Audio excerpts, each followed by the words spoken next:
Baik, Assalamualaikum warahmatullahi wabarakatuh. Sebelumnya perkenalkan, nama saya Bella Gonita Mukni, Bu, biasa dipanggil Bella. Bella izin wawancara Ibu. Sebelumnya Ibu boleh memperkenalkan diri dulu. Hai, perkenalkan nama saya Febi Valentina. Sehari-hari saya bertugas sebagai nutrisionis muda di Dinas Kesehatan Kota Padang. Oke, Bu. Bella izin nanya-nanya ya, Bu. Dapatkah Ibu menjelaskan secara singkat tentang deskripsi pekerjaan Ibu sebagai profesional gizi? Oke, baik.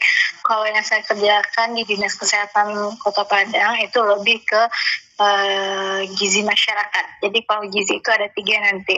Ada 4. Ada gizi klinis, masyarakat, institusi, dan olahraga.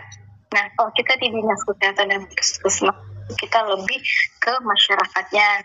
Nah, di Dinas Kesehatan pun ada 2. Kalau kita di Dinas Kesehatan itu lebih ke tahapan perencanaan dan analisa data. Sementara kalau di puskesmas itu ada lebih ke teknis. Teknisnya ini artinya dalam pengumpulan data, pengolahan data itu berada di puskesmas. Nah, untuk analisanya itu berada di Dinas Kesehatan. Apa saja data yang kita kumpulkan itu cukup lumayan banyak. Ada 43 indikator gizi yang kita kumpulkan untuk tahun 2025 ini. Oke, Bu. Selanjutnya, sudah berapa lama Ibu menekuni pekerjaan sebagai profesional gizi ini? Sudah 16 tahun. Saya berdinas dari 2009 ya, 16 tahun. Dan bagaimana Ibu melihat peran gizi dalam masyarakat selama Ibu bekerja? Oke. Kalau untuk zaman sekarang kita sudah agak enak ya bekerjanya karena sudah banyak masyarakat itu yang melek gizi. Maksudnya sudah paham gizi, sudah paham kesehatan, sudah aware dengan kesehatan mereka sendiri. Jadi kita tinggal mengarahkan. Yang susah itu kepada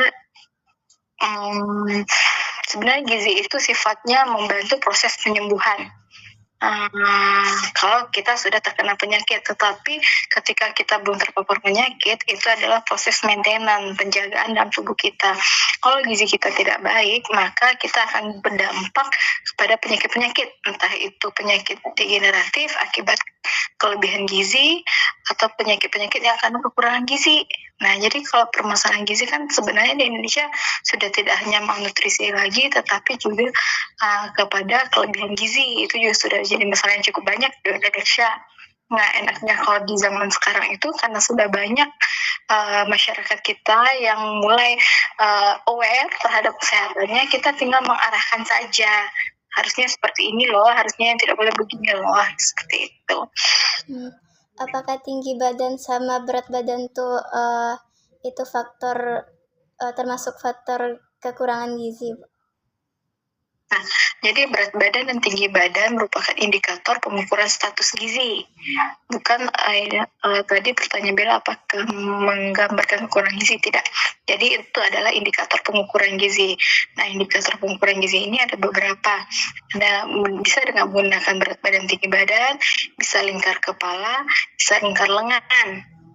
Nah, nanti pengukuran berat badan dan tinggi badan ini akan kita olah lagi menjadi status gizi. Ada 4 indikator, berdasarkan berat badan berdasarkan usia, tinggi badan berdasarkan usia, berat badan berdasarkan tinggi badan, atau indeks massa tubuh berdasarkan umur. Nah, jadi nanti tergantung kita mau olah datanya yang mana. Nanti penanganannya pun sesuai dengan status gizi yang dikeluarkan dari pengukuran kita itu tadi. Kan katanya tinggi badan sama berat badan tuh juga ada karena faktor genetik, Bu. Apa itu bisa dirubah, Bu? Kayak misalnya dia genetiknya dari orang tuanya badannya kecil, Bu, tapi karena dia ngerti dengan gizi, dia bisa lebih dari orang tuanya, Bu. Genetik memang mempengaruhi status gizi anak, tetapi dia hanya mempengaruhi 10-20%. 80%-nya apa adalah pola asuh dan pola makan kita. Kalau kita mau secara lebih simpel, Bel, pernah mendengar tentang cerita zaman penjajahan di zaman Jepang? Belum. Nah, coba dengan baca sejarah, dulu kalau orang dalam sejarah itu disebutkan tentara Jepang itu tidak lebih tinggi daripada orang Indonesia pada saat itu. Tapi coba kita buktikan beberapa tahun kemudian, lihat sekarang berapa sih tinggi minimal orang Jepang? Paling tidak mereka untuk laki-laki sudah 170 ya. Sementara Indonesia masih untuk laki-laki standarnya 160. Nah, jadi bagaimana bisa dirubah?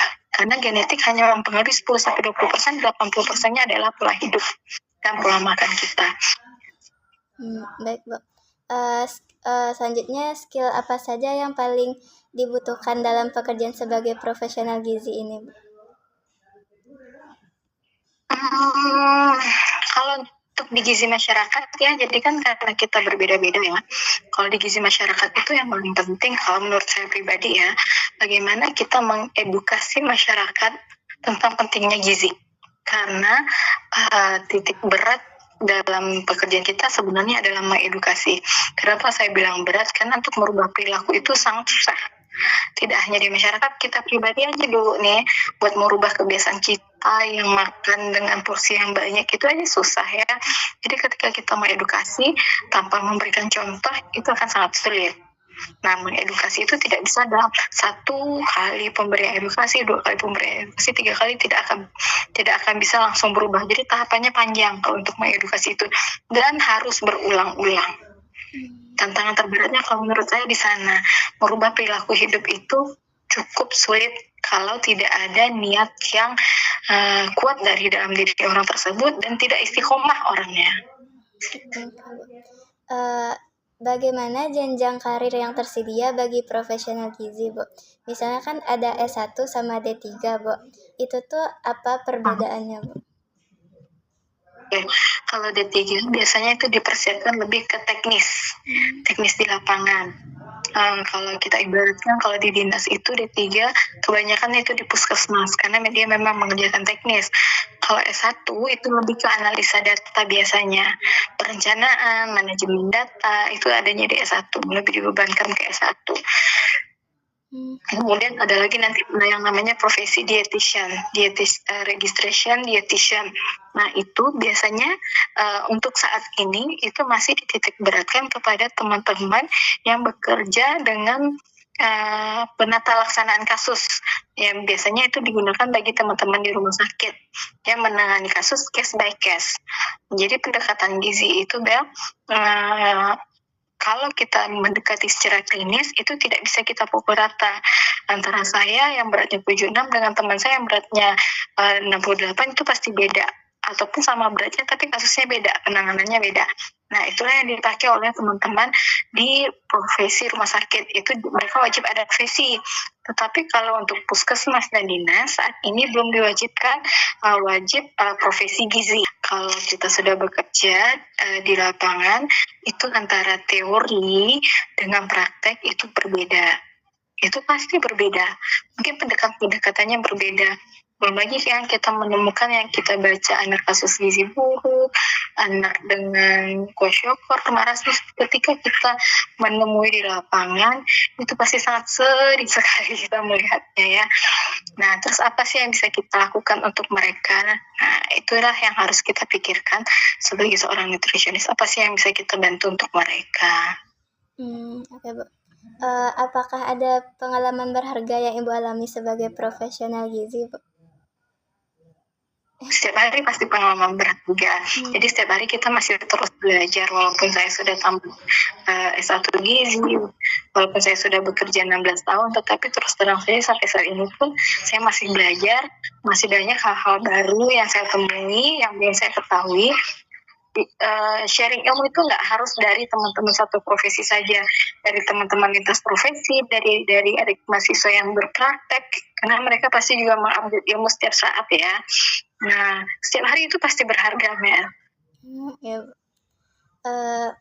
Selanjutnya, bagaimana Ibu melihat perkembangan teknologi dan inovasi dalam bidang gizi, dan apa yang Ibu harapkan dapat Ibu kontribusikan dalam bidang ini? Oke, kalau inovasi sekarang sudah cukup banyak aplikasi yang meringankan pekerjaan teman-teman gizi di lapangan itu sudah banyak, mulai dari cara menghitung status gizi, menghitung kebutuhan, sampai menyusun menu itu sudah banyak ya, sudah banyak sekali. Kalau untuk tingkat dinas dan puskesmas itu terlihat sekali dalam proses pencatatan dan pelaporan. Yang dulunya kita berbasis manual, sekarang sudah berbasis elektronik. Kemudian harapannya ya satu, semoga warga masyarakat kita memiliki status kesehatan yang jauh lebih baik daripada sekarang. Apa peran profesional gizi dalam meningkatkan kesadaran masyarakat tentang pentingnya gizi seimbang, Bu? Ya, peran profesional gizi di situ sangat penting. Sebenarnya bukan hanya profesional gizi. Kenapa bukan hanya profesional gizi? Karena kalau orang gizi yang ngerjakan sebenarnya tidak akan sanggup dengan luasnya masyarakat. Biasanya yang kita lakukan, kita mentransfer ilmu baik kepada teman-teman nakes lainnya ataupun kepada kader-kader kesehatan yang menjadi perpanjangan tangan kita di tingkat paling bawah. Nah, jadi kita mengedukasi tidak hanya langsung ke sasaran, tetapi juga melalui perantara itu tadi, baik dari tenaga kesehatan, baik dari kader, maupun perangkat-perangkat pemerintah yang lainnya. Dan bagaimana Ibu mengatasi tantangan dan kesulitan dalam melakukan pekerjaan ini, Bu? Kita ada tim, jadi kita kalau memang biasanya tidak terpecahkan oleh kami yang para nutrisionis staff, biasa kita akan lapor ke tingkat pimpinan. Nah, pimpinan pun berjenjang mulai dari kasih, kabid, sampai kepala dinas.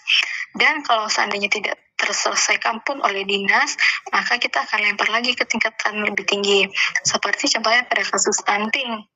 Sekarang kan lagi maraknya stunting ya. Stunting kan tidak selesai oleh teman-teman gizi saja. Itu banyak faktor, banyak pihak yang terlibat di dalam situ. Nah, apa bukti kerjasama kita ya? Kita kalau di tingkat kota itu ada tim percepatan penurunan stunting yang melibatkan berbagai lintas sektor dalam penanganan permasalahan gizi yang ada. Apa yang Ibu lakukan untuk mengembangkan keterampilan profesional Ibu di luar jam kerja, Bu? Biasanya saya ikut pelatihan yang diselenggarakan oleh Kementerian Kesehatan atau melalui seminar-seminar yang ada. Biasanya saya ikuti baik secara daring maupun luring. Bagaimana Ibu melihat prospek pekerjaan di bidang gizi di masa depan dan apa yang Ibu lakukan untuk meningkatkan kesempatan kerja tersebut? Oke, kalau kesempatan pekerjaan cukup luas kalau sebenarnya untuk gizi ya, mulai dari gizi klinis, gizi masyarakat, gizi institusi, sampai gizi olahraga. Kesempatannya masih terbuka luas, terutama pada sektor-sektor olahraga dan institusi. Kenapa saya bilang olahraga dan institusi? Selama ini atlet-atlet kita itu belum terjamah dengan baik oleh tenaga gizi. Makanannya masih serampangan, bisa dilihat dari prestasi atlet-atlet yang tidak terlalu mumpuni. Bukan berarti kemampuannya tidak ada, tetapi manajemen gizinya yang tidak baik, sehingga tenaga atlet kita tidak setangguh tenaga atlet luar negeri. Itu yang pertama kalau dari segi atlet. Kemudian dari segi klinis, institusi dulu. Institusi itu masih banyak perusahaan-perusahaan yang penyelenggaraan makanan banyak yang membutuhkan tenaga gizi. Kalau contoh paling teranyar itu adalah MBG. Berapa titik dapur MBG dan mereka hanya merekrut satu saja untuk 3.000 sampai 4.000 sasaran. Itu cukup hektik ya pekerjaan gizinya. Kemudian dari institusi, dari klinis. Kalau klinis, lihat sekarang berapa banyak penyakit-penyakit yang disebabkan oleh permasalahan gizi, mulai dari penyakit degeneratif, hipertensi, gula, kolesterol, jantung. Nah, itu dimulai dari kebiasaan makan yang tidak baik, habit tidak baik, dan bahkan sekarang sudah menyerang usia-usia muda. penting bagi kita untuk menjadarkan mereka. Nah, kalau di masyarakat itu masih bergulir. Kalau di masyarakat skop kita lebih luas karena kita adalah vaskes tingkat pertama di layanan kesehatan. Jadi kita mencakup semua siklus hidup yang ada di muka bumi ini, mulai dari ibu hamil, ya melahirkan, nifas, bayi, balita, remaja, orang tua dan lansia itu ada di gizi. Gizi bisa masuk kemana saja di situ. Dan bagaimana Ibu menghadapi kegagalan atau kesalahan dalam melakukan pekerjaan sebagai profesional gizi? Ya, kalau kegagalan itu dalam setiap kerjaan pasti ada. Kegagalan paling berat itu ketika kita sebenarnya bisa melakukannya tapi tidak kita kerjakan, atau kita sudah melakukan tapi ternyata kita tidak didukung oleh baik itu si pasien atau sarana kita yang ada. Yang pasti kita selalu berusaha maksimal, kita selalu usahakan yang terbaik. Ya, kita tetap bekerja dengan niat yang tulus, maka insya Allah nanti pasti akan ada perbaikan-perbaikan. Jadi kita selalu monef, kalau untuk teman-teman di puskesmas kita selalu monef setiap bulan, kita selalu ada pemantauan setiap bulan, dan biasa kita bahas bersama-sama, entah itu secara daring maupun secara luring. Terakhir Bu, Bella mau nanya, apa ada pesan atau nasihat yang ingin Ibu sampaikan kepada calon yang ingin bekerja di bidang gizi? Oke, masuk sekolah gizi itu enak. Kenapa saya bilang enak? Karena ilmunya nanti kita pikirkan pekerjaan. Kalaupun kita tidak bekerja, misalkan kita hanya jadi ibu rumah tangga, itu bisa kita aplikasikan ke keluarga kita. Maksudnya ilmunya itu kepake untuk sehari-hari. Nah, kemudian gizi itu terlihat sederhana, tetapi dia sangat jelimet perhitungannya. Kita menghitung tidak hanya beras puluhan ribu, tidak hanya kilogram, tapi sampai ke satuan-satuan terkecil. Kalau kita enjoy, kita nikmati, sebenarnya enak sekali kuliah gizi itu. Kita mulai dari praktek memasak, praktek labor, praktek pembuatan makanan fungsional, itu luar biasa pengalaman-pengalamannya. Oke Bu, mungkin segitu aja Bu. Terima kasih. Baik. Mohon maaf kalau ada kesalahan ya Bu. Sama-sama Bella, sukses ya. Semoga menjadi ahli gizi yang baik nantinya kalau memang jadi kuliah di gizi. Makasih banyak ya Bu. Assalamualaikum. Waalaikumsalam.